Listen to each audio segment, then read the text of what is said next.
국토부와 서울시가 한남 3 재개발구역의 시공사 선정 과정에서 불거진 과열 수주전의 입찰 무효 철퇴를 내리면서 재개발 조합과 입찰에 참여한 3개 대형 건설사들이 당혹해하고 있습니다. 조합은 오늘 긴급 이사회를 열고 정부가 지적한 법 위반 사항을 제외하고 재개발 사업을 진행하기로 했지만 상당 기간 사업 지연은 피할 수 없을 것으로 보입니다. 소비자 심리지수가 석 달째 개선되며 7개월 만에 기준치인 100을 넘어섰습니다. 주택가격 전망지수는 지난해 9월 이후 최고치인 120으로 집값이 지금보다 더 오를 것이란 전망이 우세했습니다. 올해 3분기 출생아 수가 7만 명대로 주저앉으며 역대 최저치를 경신했습니다.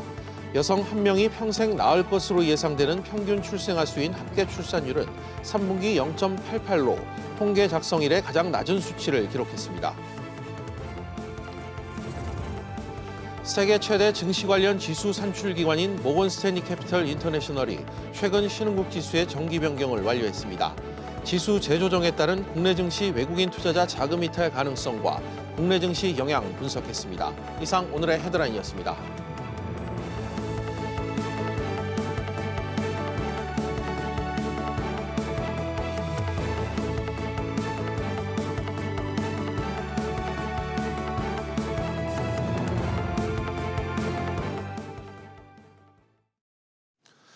정부가 집값을 잡기 위해 분양가 상한제 도입 등 안간힘을 쓰고 있죠. 그렇지만 1년 뒤 집값이 더 뛸 것으로 전망하는 사람들이 많은 것으로 나타났습니다.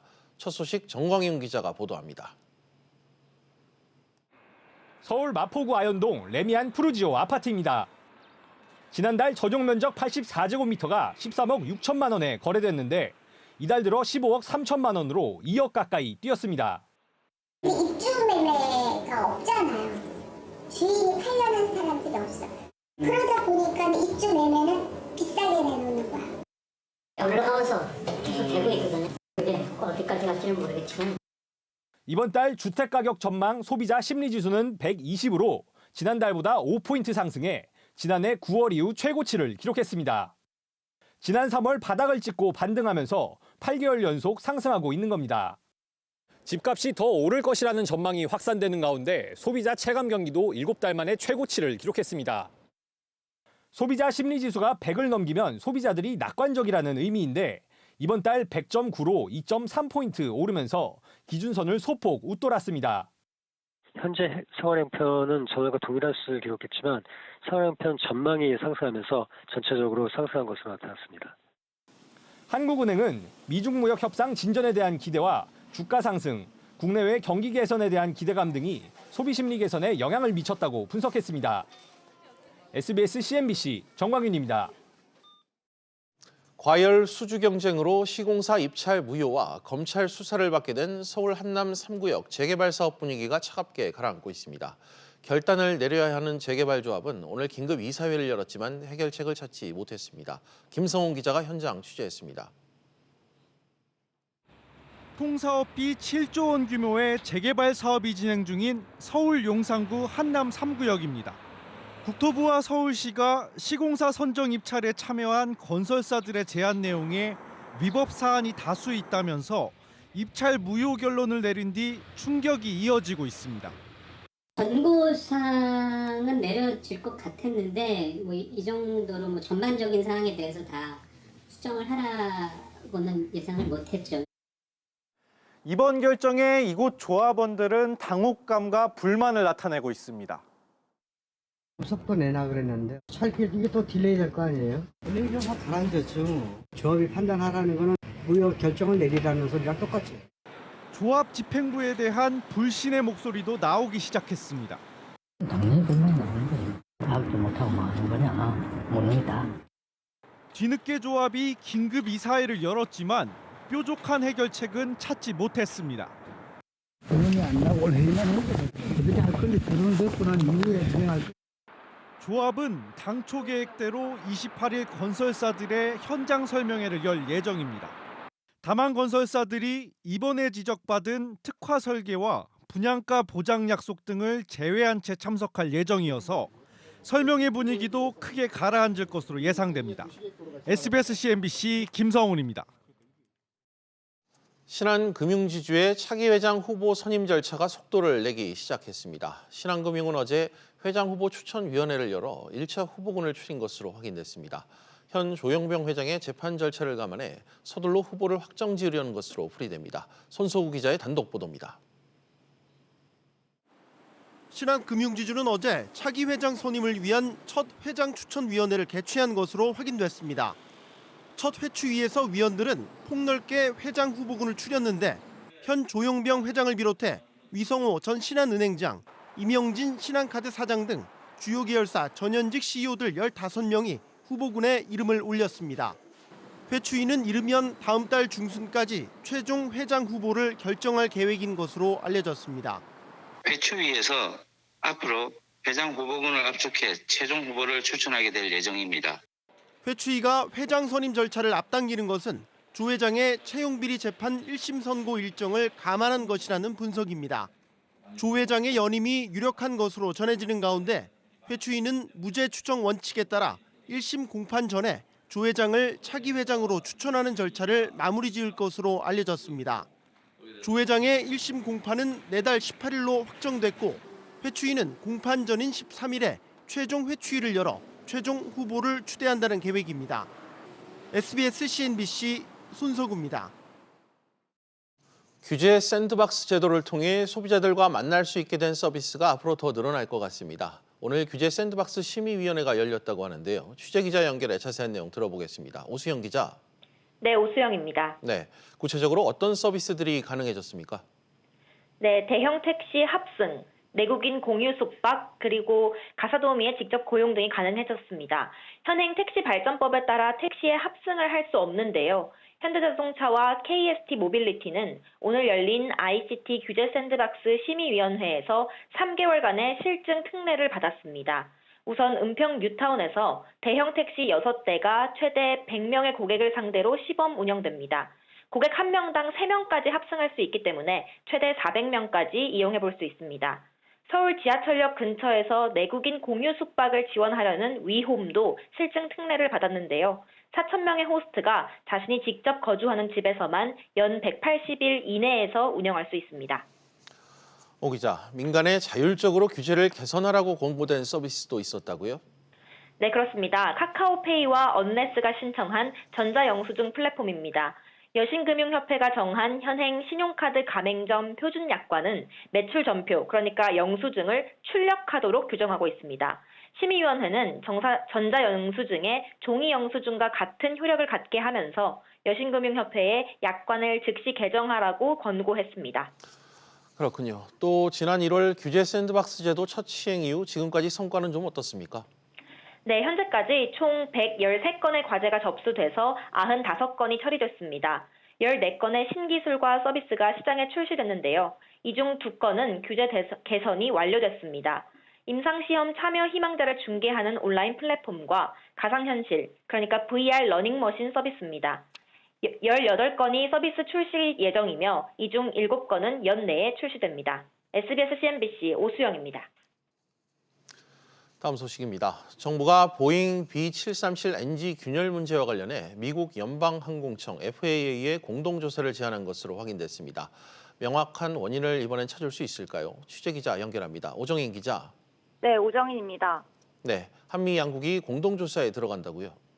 그렇습니다. 국토교통부 제안으로 양국이 보잉 B737NG 기종에 대해 조사할 예정입니다. 국토부에 따르면 국토부와 FAA는 추후 점검 분석 과정 등에 대해 공유하고 필요하면 당국자들이 만나 원인과 해결 방안 등을 논의하는 데 합의했습니다. 오 기자, 앞서 국토부가 해당 기종에 대한 점검을 진행해 왔는데 또 공동조사를 하려는 이유는 뭡니까? 네, 지난 25일 국토부는 국내 운항 중인 B737NG 기종 150대에 대한 전수점검을 해 13대에서 균열 결함을 발견했습니다. 문제는 결함 비율입니다. 우리나라 B737NG 기종의 균열기 비율이 세계 평균과 비교해 너무 높습니다. 비행 횟수가 3만 회 이상인 항공기 가운데 균열기 비중을 살펴보면 우리 항공기는 약 21%, 5대 중 1대 수준입니다. 그러나 전 세계 평균은 5%도 채 되지 않습니다. 전문가들을 중심으로 유독 왜 우리나라에만 균열기가 많은지 원인을 확실히 찾아내야 한다, 이런 지적이 나오는 이유입니다. 그렇군요. 이번 조사에서 그럼 명확한 원인이 규명될 수 있을까요? 아직까지 구체적인 원인이 드러나지 않은 가운데 소비자들의 불안은 여전한데요. 보잉 항공기 안전성 등을 인증하는 기관이 FAA인 만큼 이번 조사를 통해 명확한 원인이 나올 것이란 기대감이 높습니다. 다만 일각에서는 FAA가 자국 기업인 보잉을 오히려 보호하려 들 것이라는 시각도 있습니다. SBS CNBC 오정인입니다. 지난 9월 출생아 수가 1년 전에 비해 7% 넘게 줄어들면서 역대 최저치를 이어갔습니다. 지난해 아동수당으로 2조 원이 넘는 예산이 들어갔지만 실제 출산율 제고에는 도움이 안 되고 있습니다. 임종윤 기자가 보도합니다. 올해 배정된 아동수당 예산은 2조 1천여억 원. 내년에는 지급 대상 나이가 만 7세 미만의 모든 아동으로 확대되면서 올해보다 1,200억 원 늘어난 2조 2,800억 원에 달합니다. 그런데 아동수당이 출산율 제고에는 별 효과가 없다는 분석이 나왔습니다. 한국보건사회연구원이 아동수당을 받는 부모들을 대상으로 설문조사한 결과 추가 출산 의향이 생겼다고 응답한 비율이 2.6%에 그쳤습니다. 변화가 없다 응답한 경우도 24%에 육박했습니다. 이런 분위기는 실제 출산율에도 그대로 나타나고 있습니다. 통계청이 발표한 지난 9월의 출생아 수는 2만 4천여 명으로 지난해 같은 달보다 2천여 명 가까이 줄었습니다. 통계 작성이 시작된 지난 1981년 9월 이후 역대 최저치인데 2016년 4월부터 42개월 연속 최저 기록을 새로 세우고 있습니다. 올 들어 9월까지 누적 출생아 수 역시 23만 2천여 명에 그쳐서 1년 전에 비해 2만여 명 가까이 줄어 역시 역대 최저 기록을 경신했습니다. 인구 1,000명당 출생아 수를 의미하는 조출생률은 5.7명으로 9월 기준으로 역대 최저 기록을 이어갔습니다. 반면 사망자 수는 2만 3천여 명으로 1년 전보다 2.9% 증가했는데 이렇게 출산은 줄고 사망자는 늘면서 인구 자연 증가 규모가 1년 전에 비해 82%나 줄어든 560명에 그쳤습니다. 한편 혼인 건수는 15,800여 건으로 지난해보다 10.2%, 이혼 건수는 9천여 건으로 15% 넘게 각각 증가했습니다. SBS MBC 임종윤입니다.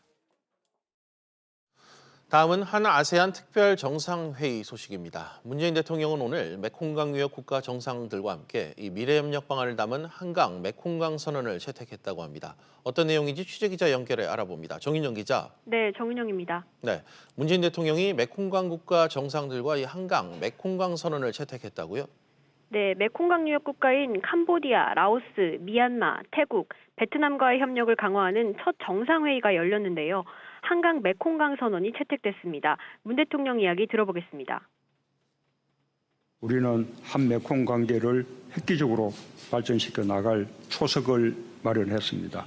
한강 메콩강 선언은 경제 협력을 넘어 사람 중심의 평화와 번영의 동반자로 가는 이정표가 되어줄 것입니다.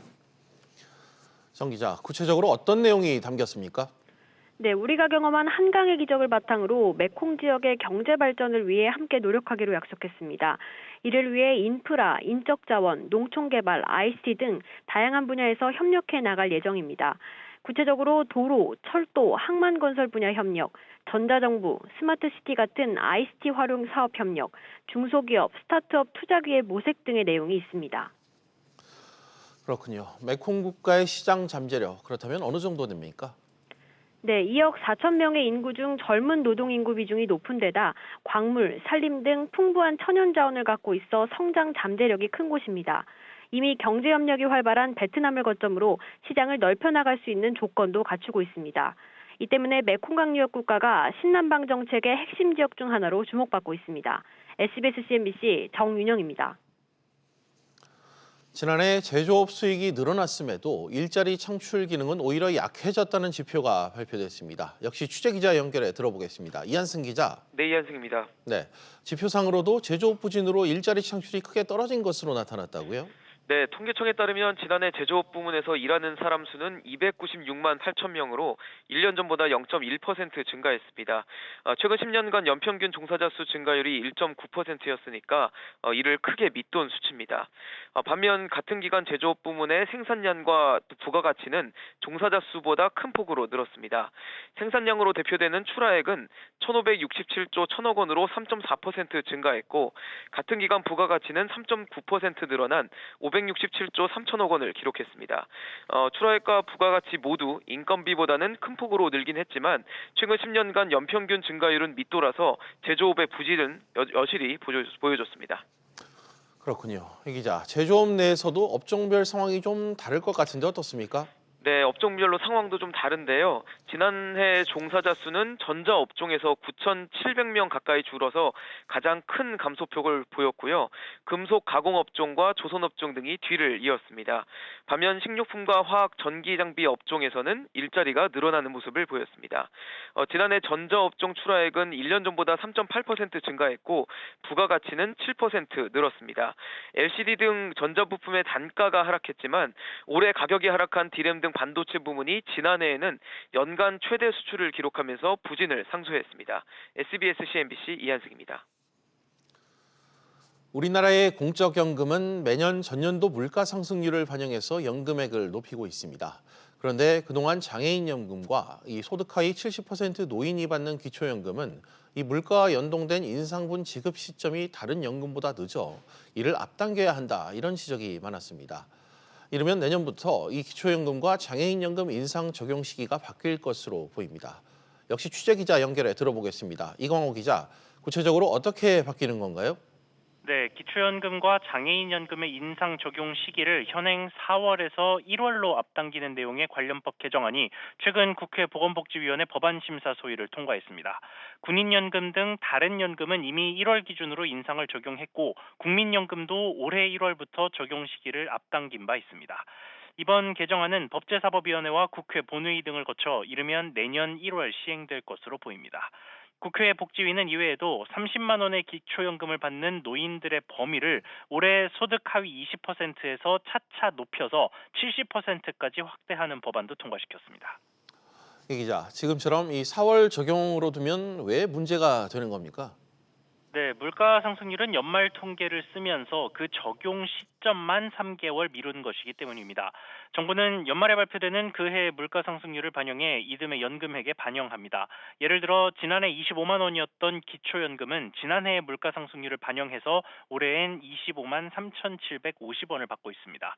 이미 지난해 연말 기준으로 3,750원 인상이 정해졌는데 연금 수령자들이 이를 지급받는 시점은 3개월 지난 4월부터였던 겁니다. 결국 석 달 동안은 특별한 이유도 없이 적은 연금을 받는 셈이라 불필요한 손해를 보고 있다는 지적이 끊이지 않았습니다. SBS CNBC 이광호입니다.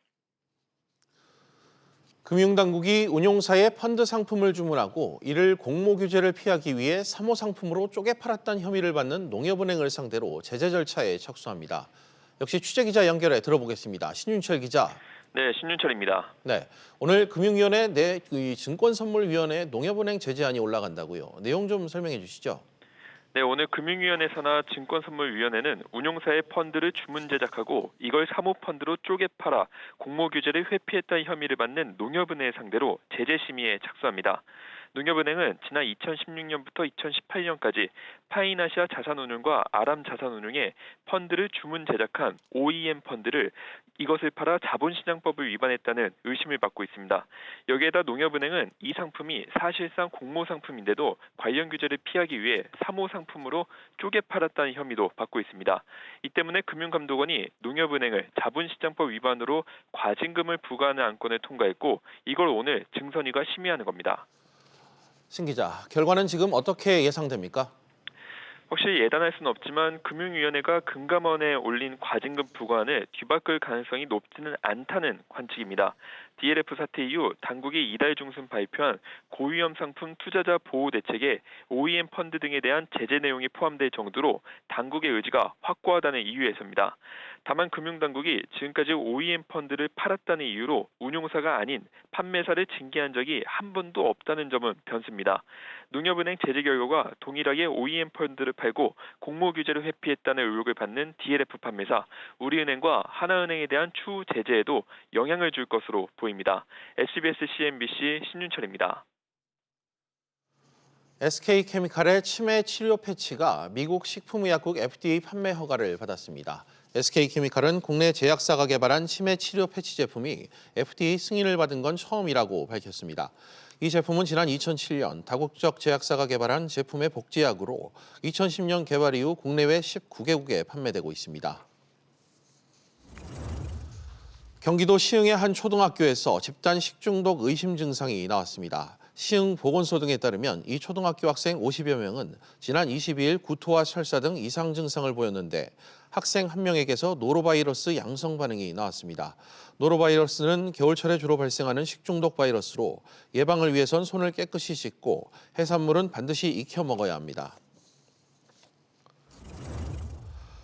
이른바 데이터 3법 중 하나인 개인정보보호법 개정안이 국회 행정안전위원회에서 의결돼 오는 29일 본회의 통과 가능성이 높아졌습니다.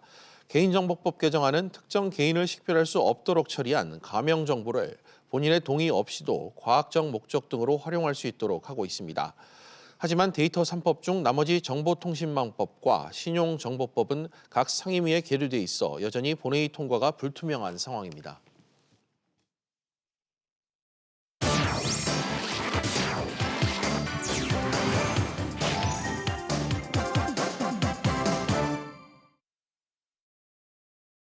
주요 이슈를 체크해보는 시간, 이슈 체크 오늘입니다. 그럼 먼저 첫 번째 이슈부터 보도록 하겠습니다. 화면 보시죠. 금투협 회장 선거 레이스 시동. 현재 공석인 이 금융투자협회를 이끌 회장 후보자 공모가 시작되고 있습니다. 이 자리를 두고 하마평이 무성한 가운데 누가 회장 자리에 오를지 상당히 관심이 높다고 합니다. 경제부 류종훈 기자와 이 내용 짚어보겠습니다. 류 기자, 지금 이 갑작스럽게 생긴 이 금투협 회장 공석 자리, 지금 회장 선임 절차가 진행되고 있는데 현재까지 어떤 후보들이 좀 출마를 했습니까? 네, 현재까지 출마한 후보는 2명, 정기승 KTB 자산운용 부회장과 나재철 대신증권 사장입니다. 예. 정 부회장은 지난주 21일 협회장 출마 의사를 밝혔고요. 그 이후 나 대표가 고민 끝에 출마를 결심하고 어제 의사를 밝혔습니다. 정기승 부회장은 한국은행과 금감원을 거친 인물로 2018년부터 KTB 자산운용 부회장을 맡고 있습니다. 네. 나재철 대표는 유력 후보였던 유상호 한국투자증권 부회장이 불출마를 선언하면서 출마를 결정한 것으로 알려졌습니다. 그렇군요. 본인은 고사하고 있지만 자천타천으로 거론되는 후보들도 있다고요? 네, 현재 금융투자협회장 대행직을 수행하고 있는 최연만 미래에셋대우 부회장의 행보에 관심이 모아지고 있는데요. 최 부회장은 회사 경영에 전념하겠다며 불출마 의사를 내비치고 있지만 미래에셋그룹과 박현주 회장의 결단이 있다면 출마로 선회할 가능성이 있습니다. 금융투자협회장 특성상 금융당국은 물론 정치권과의 가교 역할도 되게 중요한데요. 이런 이유로 관료 출신인 전병조 전 KB증권 대표도 후보자로 거론이 되고 있습니다. 네. 이 밖에 각각 3대, 4대 회장 선거에 나섰던 손복조 전 토러스 투자증권 대표이사와 황성호 전 우리투자증권 사장의 등판 가능성도 거론되고 있는 상황입니다. 그렇군요. 앞으로 그럼 이 선거 일정은 어떻게 진행됩니까? 네, 금투협 회장 후보 추천위원회는 다음 달 4일까지 후보자 공모를 진행하기 때문에 막판에 새로운 후보자가 출마할 가능성도 열려 있는 상황입니다. 공모가 끝나면 회추위는 서류와 면접 심사를 거쳐 최종 후보자를 선출하고 이들 후보자들은 296개의 회원사들의 투표를 거쳐서 신임 회장이 선출이 됩니다. 신임 금투협 회장은 최근 불거진 DLF 라임 사태와 투자업계 분위기 쇄신, 내부 인사 혁신 등의 임무를 수행할 것으로 보입니다. 네, 류 기자 잘 들었습니다. 그럼 다음 이슈로 넘어가겠습니다. 두 번째 이슈입니다. 충격에 빠진 재건축 시장. 한남 3구역 입찰 무효 결론이 나온 뒤 파장이 커지고 있습니다. 재개발 사업에서 사업자 선정 때부터 무효를 결정한 건 이례적인 일인데요. 서울 집값을 잡기 위해 정부가 모든 정비 사업장을 들여다볼 것이라는 전망도 지금 나오고 있습니다. 생활경제부 황인표 기자와 이 내용 다뤄보겠습니다. 황 기자, 네. 정부가 이 한남 3구역 재개발 사업에 입찰 무효 지금 초강수를 두지 않았습니까? 네. 그만큼 서울 집값이 불안하다 이런 방증 아니겠습니까? 그렇습니다. 뭐 여러 가지 대책을 내놨죠. 그럼에도 불구하고 서울 아파트값 이번 주까지 23주 연속으로 상승하고 있습니다. 재건축과 재개발 아파트의 경우 이 실거주가 아니라 투자 수요가 많이 몰리다 보니까 가격이 좀 크게 올랐고요. 한남 3구역 같은 경우에는 완공이 되면 건너편에 있는 그 반포동에 있는 아파트처럼 뭐 3.3제곱미터 즉 평당 1억 원 이상 갈 것이다 이런 소문이 돌기도 했습니다. 네. 이런 배경 속에 건설사들의 수주 경쟁이 좀 과열이 됐고 특화 설계와 이주비 무이자 지원 등 위법 사항들이 이번에 확인되면서 결국 입찰 무효라는 결정까지 나오게 된 겁니다. 재건축 초과이익 환수제와 지금 분양가 상한제 등 이 과도한 개발 이익을 옥죄는 제도들이 있는데 여기에 더해서 이 과열 조짐을 보이는 사업장의 불법 사항도 세밀하게 앞으로 정부가 들여다볼 것으로 예상이 되고 있습니다. 예. 앞서 문재인 대통령도 지난주 국민과의 대화에서 이 부동산 가격을 잡지 못하면 보다 강력한 여러 방안을 계속 강구해서라도 반드시 잡겠다고 말한 바 있습니다. 황 기자, 이번 조치가 다른 이 재건축, 재개발 사업장에도 좀 영향을 미칠까요? 일단은 그 한남 3구역만큼 이번에 그 파격적인 조건을 내건 사업장이 현재 서울에는 없기 때문에 다른 재건축, 재개발 사업장에는 별다른 영향이 없을 전망입니다. 다만 앞으로 시공사 선정 과정에서 건설사들의 입김이 크게 줄어들 전망인데요.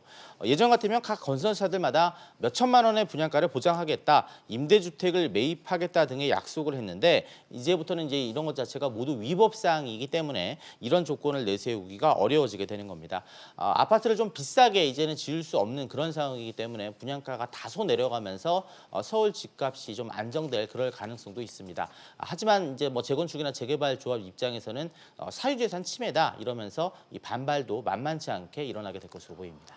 네, 또 이런 가운데 이 반포 1단지, 개포 등 이 다른 재건축 사업장에서 잡음이 나온다고 들었습니다. 네, 그 총 사업비 10조 원 규모의 반포 1단지의 경우 현대건설이 지금 시공사로 선정이 돼 있는데 지금 현재 관리 처분인가 무효 결정과 여러 소송이 얽혀면서 2주가 중단된 상황입니다. 이 단지 조합원들이 현대건설이 이런 상황을 방치한 채 한남 3구역만 신경 쓰고 있다면서 집회를 여는 등 반발하고 있는 것으로 또 알려졌고요. 또 분양가 상한제 적용을 피하지 못할 것으로 예상되는 개포 1단지, 이 4단지에선 조합장 사퇴를 요구하는 목소리가 커지고 있습니다. 이 밖에 완공되면 12,000가구로 국내 최대 아파트 단지가 되는 이 둔촌주공 1단지의 경우 1년 사이에 공사비가 5천억 원 정도 늘어나면서 일부 조합원들이 반발하고 있는 것으로 알려졌습니다. 네, 황 기자 잘 들었습니다. 계속해서 다음 이슈로 넘어가겠습니다. 세 번째 이슈입니다. 한국 GM 먹튀 논란. 한국 GM이 창원 공장의 비정규직 근로자 560명을 대량으로 해고한 것을 두고 논란이 커지고 있습니다. 창원 공장 철수설, 또 산업은행의 책임론도 불거지고 있는데요. 산업부 윤성훈 기자와 이 내용 역시 이야기 나눠보겠습니다.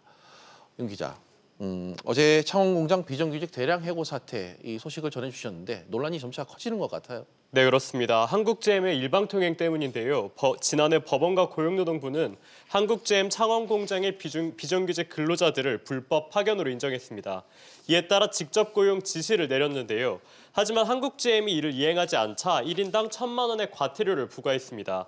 이를 두고 한국GM이 이의신청을 하면서 법원에서 관련 내용을 두고 다툼을 벌이는 중입니다.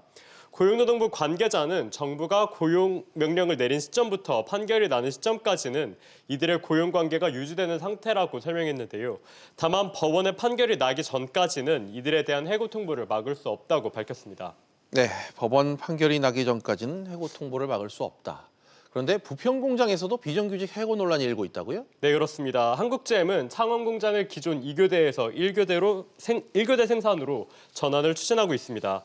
이 과정에서 비정규직에게 해고를 통보했는데요. 예. 반대로 부평 2공장은 생산 차종 추가 투입에 따라 1교대 생산에서 2교대 생산으로의 전환을 추진 중입니다. 이 때문에 군산 공장이 폐쇄된 뒤 무급 휴직 중이던 정규직 300여 명이 이번 달 중순부터 부평 2공장으로 복직되기도 했습니다. 문제는 기존 부평 공장이 비정규직입니다. 비정규직 노조는 정규직이 복직되면서 기존 비정규직 직원 60여 명이 일자리를 잃었다고 주장하고 있습니다. 네, 윤 기자. 상황이 이렇게 변하면 이 경영 정상화를 명분으로 앞서 이 8천억 원을 지원한 이 산업은행의 입장이 좀 난처할 것 같은데 어떻습니까? 네, 산업은행은 8,100억 원을 투입하는 데 조건을 내걸었는데요. 예. GM이 한국에 신차 2종 생산을 배정하고 10년 동안 한국 GM 지분 매각 제한 등을 조건으로 내걸었습니다. 산업은행 측은 비정규직 대량 해고를 두고 산업은행이 이대 주주이긴 하지만 경영상의 의사결정에 대해선 따로 밝힐 내용이 없다고 밝혔습니다. 다만 비정규직 해고 문제는 산은이 걸었던 조건과는 무관하다고 설명했는데요. 또한 부평 1공장과 창원 공장 모두 신차종 투입 등의 조건도 이행할 계획이라고 밝혔습니다. 네. 한국GM의 이 창원 공장 철수설 계속해서 가라앉지 않을 것 같습니다. 네, 그렇습니다. 한국GM 군산공장은 지난 2015년 생산 물량 감소 등을 이유로 근무체계 개편 및 비정규직 해고가 발생했습니다. 그리고 지난해 군산공장은 결국 폐쇄됐는데요. 현재 창원공장이 폐쇄된 군산공장과 같은 절차를 밟으면서 철수설이 나오고 있는 겁니다. 이동걸 산업은행 회장도 지난해 한국GM의 철수 가능성을 두고 10년 뒤는 그 누구도 보장하지 못한다고 밝히기도 했습니다. 정부가 8천억 원이 넘는 자금을 지원했음에도 비정규직 다수가 해고된 것을 두고 손 놓고 봐야 하는 상황인데요. 이 때문에 산은 등의 책임론이 불거지고 있습니다. 네, 윤 기자 잘 들었습니다. 네, 이제 마지막 이슈로 넘어가겠습니다. 네 번째 이슈입니다. 인도네시아 향하는 현대차. 이번 한 아세안 경제협력에서 가장 눈에 띄는 성과 중 하나가 이 현대자동차와 인도네시아 정부 간의 투자 협약입니다. 사실상 이 불모지나 다름없었던 동남아 시장에 현대차가 본격적으로 뛰어들면서 일본 이 토요타와 정면 승부를 피할 수 없게 됐다는 평가가 지금 중론입니다. 산업부 윤지혜 기자와 이야기 나눠보겠습니다. 윤 기자. 네. 인도네시아 자동차 시장 원래 일본 텃밭 아니었습니까? 네. 현대차가 과연 잡을 수 좀 있을까요? 네, 일단 현대차는 자동차 생산과 판매에 있어서 최대한 현지 맞춤형 전략을 펼치겠다 이렇게 계획을 밝혔습니다. 예. 인도네시아 시장은 말씀하신 것처럼 이 토요타를 비롯해서 일본계 브랜드가 97% 정도로 차지하고 있습니다. 틈새를 뚫기 위해서 소형 스포츠 유틸리티 차량과 소형 다목적 차량 등 이 전략 차종으로 개발을 할 예정입니다. 여기에 전기차 생산이 검토되고 있는 점도 주목을 받고 있습니다. 조코 위도도 인도네시아 대통령이 투자 협약식에 참여를 해서 완전 무공해인 수소 전기차와 전기차 매우 인상적이었다 이렇게 언급을 하기도 했는데요. 다만 전기차 직접 생산 여부가 아직 확정되지는 않았습니다. 앞으로 현대차가 토요타의 하이브리드 차 이 판매분을 어느 정도 가져올 수 있을지가 인니 시장 진출의 성공 여부를 판가름할 변수가 될 걸로 보입니다. 네, 윤 기자. 이 현대차 입장에선 이 글로벌 생산 거점에 마지막 퍼즐을 맞췄다 이런 평가가 지금 나오고 있던데 아세안 시장 상황은 좀 어떻습니까? 네, 아세안 시장은 지난해 356만 대였던 자동차 시장이 오는 2026년에는 449만 대가 될 것이라는 전망이 나오고 있습니다. 이 중에서도 인도네시아는 아세안 최대 시장인데요. 일본은 이 제2의 내수 시장이라고 할 만큼 압도적인 상황이고 최근 중국 업체도 점유율을 점차 확대를 하고 있는 상황입니다. 한국차 점유율은 1%에도 미치지 못할 정도로 미미한 상황인데 현대차가 일단 인도네시아 생산 차량을 이 필리핀과 베트남 이런 아세안 영내로 수출을 하면서 차츰차츰 넓히겠다 이런 전략입니다. 예. 아세안 자유무역협약에 따라서 일단 이 부품 현지화율이 40% 이상일 경우 무관세 혜택을 받을 수 있다는 이점을 활용할 것으로 보입니다. 네, 이번 시장 진출로 여러 이점이 있다는 설명을 좀 해주신 것 같습니다. 또 이 자동차뿐만 아니라 우리 기업들의 아세안 지역 인프라 투자 확대도 기대된다고요? 네, 말레이시아 총리가 현대로템 창원 공장에 방문을 했습니다. 전동차 생산 현장을 둘러보고 고속 열차를 직접 시승해보기도 했는데요. 인도네시아 산업 정책이 굉장히 보수적이기 때문에 이렇게 틈새 시장 공략을 하기에 앞서서 인프라 성장에 먼저 기여를 해야 한다는 전문가 의견이 나오고 있습니다. 직접 들어보시겠습니다. 신남방에서 접근하는 방법 가운데 산업협력 쪽으로 아마 진출하는 쪽이 갈 거예요. 그러니까 그 나라의 어떤 산업 기반에도 우리가 기여를 하면서 우리가 시장도 같이 들어가서 좀 마켓 쉐어를 갖는. 한마디로 한 아세안 정상회의를 계기로 우리 기업들이 철도와 교통 그리고 건설까지 인프라 부분에 먼저 투자를 하고 먼저 기여를 한 다음에 차츰차츰 시장도 확대하는 전략을 필요하다 이런 의견입니다. 네, 윤 기자 잘 들었습니다. 네, 비즈플러스 계속해서 집중진단 시간으로 이어가겠습니다. 집중진단은 시청자 여러분들도 유료 문자 100원으로 의견 보내주시면 실시간 방송에 참여하실 수 있습니다. 샵 3698번으로 많은 참여 부탁드리겠습니다.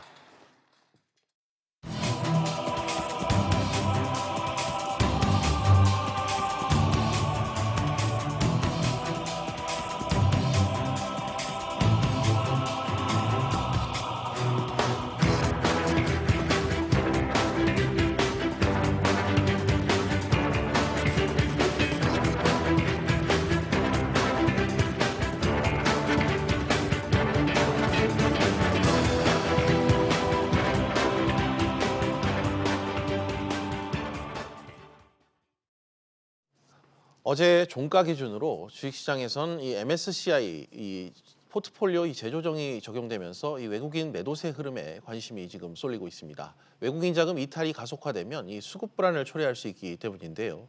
현 시장에서 이 주식시장 전망이 좀 어떤지 또 남은 변수는 무엇이 있는지 김대종 세종대학교 경영학부 교수 모시고 이야기 나눠보겠습니다.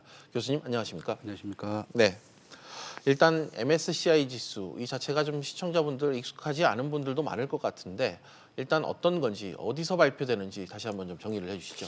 MSCI 지수라고 하는 것은 미국에 있는 모건 스탠리 증권사가 발표하는 지수입니다. 네. 전 세계에 있는 각국의 그 주가 지수에서 몇 퍼센트 정도를 반영해야지 적정한 것인지를 비교하는 지수인데요. 네. 모건 스탠리 MSCI 지수가 높다 그러면 당연히 외국인들이 그 비중만큼을 지수를 사게 될 것이고 MSCI 비중을 낮추게 되면 그만큼 주식을 팔게 되기 때문에 우리나라 주식도 내려가게 되는 겁니다. 그래서 MSCI 지수가 전 세계에 투자하는 금액이 한 1,700조 원 정도가 모건 스탠리 지수를 보고 따라하게 됩니다. 그래서 그 1,700조 원 정도가 아주 중요한 영향을 미치기 때문에 우리나라에는 모건 스탠리 지수가 아주 중요하다 이렇게 말씀드릴 수 있습니다. 한마디로 글로벌 투자자들의 큰 투자 지표라고 볼 수 있는데 그만큼 좀 영향력이 상당히 큰 것 같네요. 예, 맞습니다. 우리나라에서 지금 현재 전체 모건 스탠리 지수가 12.1%인데요. 과거에는 12.3%였습니다. 그래서 0.2%가 낮아지면서 최근에 외국인들이 좀 주식을 팔았고 중국 주식을 더 편입하게 된 겁니다. 그래서 아주 중요한 지표다 이렇게 말씀드릴 수 있습니다. 알겠습니다.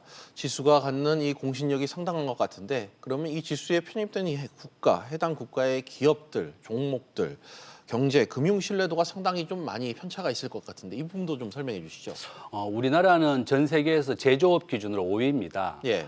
그렇게 하고 우리나라 전체 그 수출의 규모가 1조 달러인데요. 무역 강국입니다. 무역 규모로 따진다 그러면 우리나라가 전 세계 10위이고 제조업 기준으로는 세계 5위입니다. 전 세계 반도체 생산, 메모리 반도체는 압도적으로 1위를 하고 있고 전 세계 메모리 반도체는 70%를 점유하고 있습니다.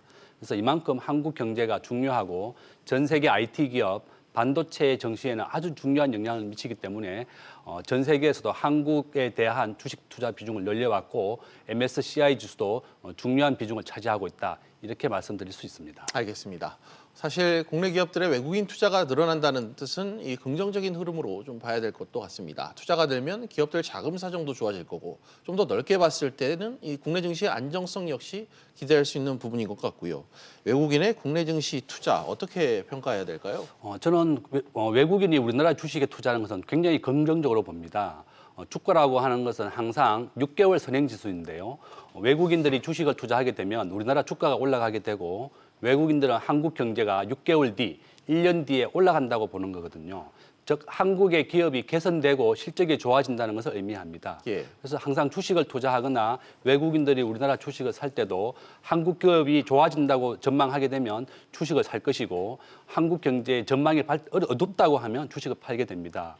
그래서 외국인들이 우리나라의 주식과 채권을 사는 것을 간접 투자라고 하고 외국인들이 우리나라에서 공장을 짓고 한국인을 고용하는 것을 직접 투자라고 합니다. 그래서 둘 다 굉장히 중요한데 직접 투자는 고용을 하기 때문에 장기적인 투자가 되고 간접 투자, 주식과 채권은 단기적인 투자입니다. 그렇지만 어쨌든 한국 기업이 전망을 얘기해 주는 것이기 때문에 주식 투자의 비중이 올라가는 것도 굉장히 바람직하다, 좋다고 볼 수 있습니다. 알겠습니다. 이제 이 MSCI 이 지수 관련 얘기 본격적으로 좀 해보겠습니다. MSCI 공신력 있는 여러 지수 중 가운데 이 신흥국 지수를 어제 재조정했다고 하네요. 쉽게 말해 MSCI 기준에 맞춰 지수 내 국가나 종목을 이 신흥국가의 종목과 비중을 조정했다. 이렇게 보시면 될 것 같은데 교수님, 일단 이번 재조정 작업에서 중국 A주 편입 비용이 좀 늘었다. 이런 얘기를 들었고 국내 주식은 이렇게 되면 반대로 좀 줄었다. 이렇게 봐야 됩니까? 그렇습니다. 전 세계에서 GDP 기준으로 본다면 미국이 20조 달러고 중국이 14조 달러입니다. 전 세계 경제에 차지하는 비중이 중국이 2위로 계속 굉장히 급부상하고 있고 한국의 그 MSCI 지수가 앞에서 말씀드린 것 같이 과거에는 작년까지만 해도 12.3%였는데 이번에 중국의 대형주 작년에는 A 대형주가 포함이 됐었고 10%, 이번에 MSCI 지수가 중국의 상하이 A 지수가 15%로 5%가 증가하게 되었습니다. 그러니까 한국의 주식 비중을 좀 낮추고 예. 중국의 주식 비중을 늘리는 게 영향을 받아서 한국 주식을 최근에 3조 원 정도 매도하고 예. 중국 주식을 산 것입니다. 그래서 결론은 전 세계 중국에 대한 경제 비중이 올라가기 때문에 한국의 주식 비중이 전체적으로 좀 줄어들게 되면서 예. 이렇게 변동이 되었다. 이렇게 볼 수 있습니다. 교수님 말씀하신 대로라면 이 지수 내 이 국가 간 이 비율 조정으로 중국 증시 비중이 좀 높아지면 말씀하신 대로 외국인 투자자들이 중국 쪽으로 좀 더 간다 이런 뜻인데 그렇게 되면 우리나라에서 자금이 좀 이탈한다는 뜻이기도 하잖아요. 그러면 맞습니다. 이탈 가능성 좀 더 큰 거 아닙니까? 지금 현재 우리나라의 주식의 시가총액은 1,400조 원쯤 되고 네. 외국인들이 우리나라의 주식에 투자한 비중은 50%입니다. 예. 그래서 외국인들이 우리나라의 주식 비중을 좀 줄이고 중국의 주식 비중을 좀 늘려야 되겠다. 이렇게 해서 한국의 주식을 좀 팔고 있고 그 비중만큼이 이번에 3조 원 정도입니다. 그래서 우리나라 전체 주식 시장의 700조 원 중에 한 3조 원 정도니까 0.5% 정도밖에 안 되거든요. 아주 큰 비중은 아니지만 일단은 개별 기업에 대해서는 영향을 좀 줄 수 있기 때문에 좀 하락을 했다 이렇게 볼 수 있고 우리나라 전체 주식 비중이 외국인들이 50%라고 그랬는데 예. 외국인들이 주식 투자할 때는 항상 외국인 지분이 한 30% 이상 되고 네. 우량한 기업 위주로 외국인들로 들어옵니다. 수조 원이나 되는 돈을 작은 기업에 투자할 수 없기 때문에 항상 외국인 주식 지분이 많은 기업이 우량한 기업이라고 볼 수 있고 저는 그래서 항상 외국인 지분이 30% 이상 있는 기업만 우리 소비자들도 투자하면 좋겠다. 그렇게 항상 권유드리고 있습니다. 알겠습니다. 최근 이 지수 재조정과 외국인 매도세와 맞물려서 이게 직접적인 원인이 아니냐. 최근 증권가에서는 좀 화제가 됐다고 하는데 최근에 근데 또 한편에선 이 외국인 매도세를 두고 꼭 이게 지수 재조정이 주된 이유는 아니다. 이런 분석도 나오고 있다던데 어떻습니까? 최근에 이제 미국과 중국이 무역 전쟁을 벌이고 있는데요. 네. 중국의 평균 관세율은 8%이고 미국의 평균 관세는 2.5%입니다. 예. 지난 30년 동안 미국은 한 4조 달러 정도를 손해봤거든요. 중국은 한 4천조 원 정도를 미국에 수출하게 되면서 이득을 받는데 예. 미국에서는 계속 적자였습니다.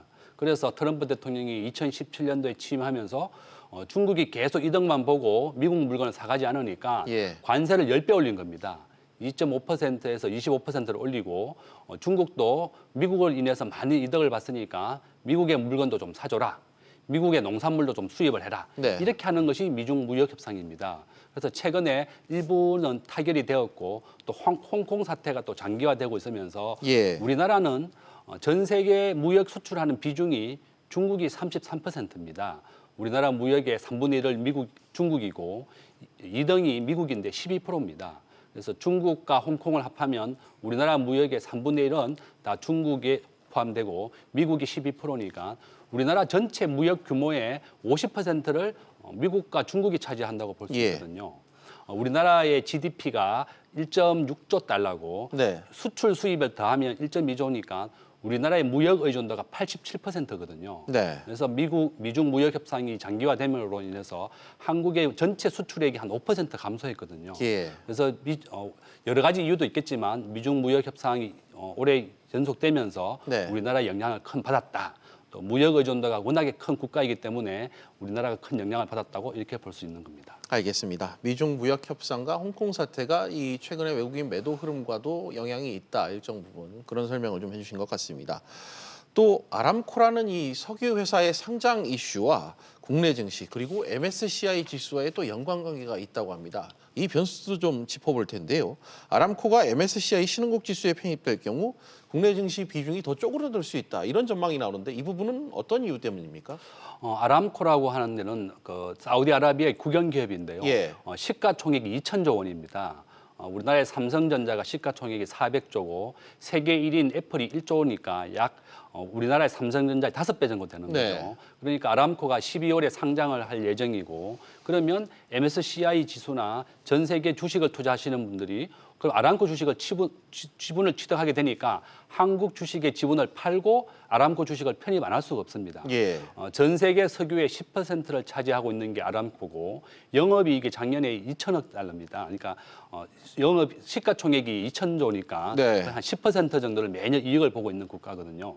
그 기업이다. 그래서 아람코 주식을 편입하게 되면 한국 주식을 좀 매도해서 아람코 주식을 사야 되기 때문에 한국 주식은 또 약간 인하될 수도 있다, 내릴 수 예. 있다 이렇게 볼 수 있는 겁니다. 알겠습니다. 이렇게 되면 당장 외국인들의 매도 압력이 좀 더 커질 것 같은데 이렇게 되면 코스피 수급 이 여건도 더 나빠질 것 같은데 국내 증시도 좀 아무래도 하락 압력을 더 받을 것 같은데 어떻습니까? 지금 현재 전 세계 석유 가격은 좀 안정되어 있고요. 네. 또 석유 공급이 굉장히 늘어나고 있습니다. 특히나 이제 미국의 셰일 가스가 공급이 되고 되면서 예. 아람코가 지금 내년에 상장되는 것보다는 금년 안에 빨리 상장을 해야 되겠다. 왜냐하면 석유 가격이 올라야지 본인들의 아람코 주식이 올라가고 기업이 이익이 되는데 석유 가격이 안정돼 있고 미국의 셰일 가스가 계속 공급되고 있다. 이래서 금년에 서둘러서 상장하고 있거든요. 바로 12월 달에 바로 상장이 예정돼 있기 때문에 우리나라 증시에도 크게 좀 영향을 줄 것이다. 그래서 좀 예의 깊게, 주의 깊게 주식시장을 지켜봐야 되겠다. 이렇게 말씀드릴 수 있습니다. 알겠습니다. 금융시장에 과도한 변동성이 발생하지 않더라도 당분간 이런 상황들을 예의주시해야 될 것 같습니다. 교수님, 끝으로 이 투자자 입장에서도 신중한 접근이 필요한 최근의 이슈인 것 같은데 관련해 한 말씀을 좀 마지막으로 부탁드리겠습니다. 저는 주식 투자하는 분들에게 가장 먼저 집을 먼저 사고 난 다음에 주식을 하라 그럽니다. 가장 기본이 되는 것은 집이고요. 그다음에 여유자금으로 주식을 투자해야 되겠다. 주식을 투자할 때는 항상 그 업종이 1등 되는 기업만 투자를 해야 됩니다. 예.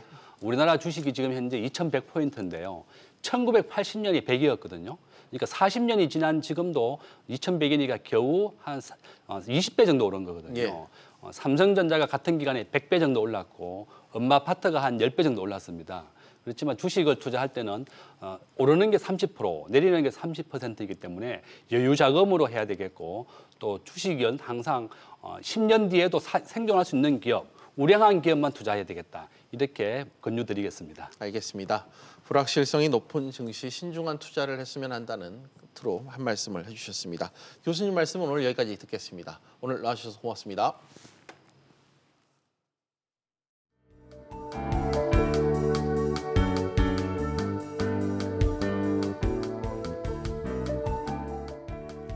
안녕하세요. K웨더 라이프스타일 예보 김민주입니다.